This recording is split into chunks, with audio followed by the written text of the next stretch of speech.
এদিকে ছাত্র জনতা দ্রোহের তাপে ধ্বংসস্তূপ ধানমন্ডি ৩২। সেখানে এই মুহূর্তে আছেন আমাদের সহকর্মী আলিমুজ্জামান সাফওয়ান। কথা বলবো তার সাথে। সাফওয়ান, এখন ধানমন্ডি ৩২-এর কি অবস্থা দেখছেন জানাবেন। চৈতি, আজ কিন্তু দ্বিতীয় দিনের মতো এখানকার যে বুলডোজার কর্মসূচি সেটির অংশ হিসেবে ভাঙা হচ্ছে।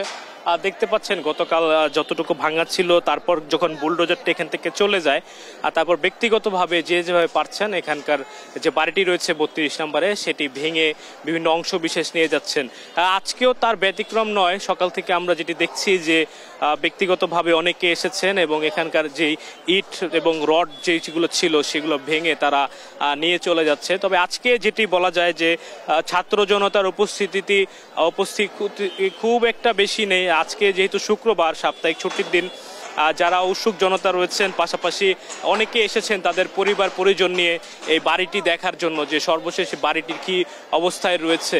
আমরা যেটি দেখতে পাচ্ছি যে বিভিন্ন শ্রেণী পেশার মানুষ এখানে ভিড় করছেন, অনেকে তাদের পরিবার পরিজন নিয়ে এসেছেন, ছোট বাচ্চারা এসেছে এখানে যে দেখার জন্য। এবং পাশাপাশি যে তিনটি বাড়ি রয়েছে, তিনটি বাড়িতেই কিন্তু একইভাবে কিন্তু ভাঙার কাজটি চলছে।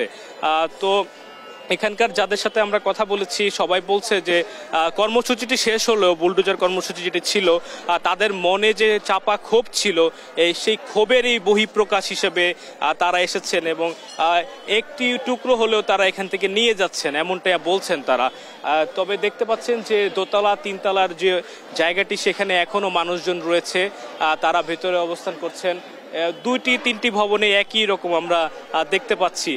তো সব মিলে বলা চলে যে গত দুদিন আগে শেখ হাসিনার যে ভাষণ সেটি কেন্দ্র করে ছাত্র জনতা যে কর্মসূচি দিয়েছিল সেটি কিন্তু ধানমন্ডির ৩২ নম্বরে এখনও আমরা দেখতে পাচ্ছি যে চলমান রয়েছে এবং এখনও ছাত্র জনতার পাশাপাশি সাধারণ মানুষের যে উপস্থিতি সেটি কিন্তু ৩২ নম্বরে রয়েছে।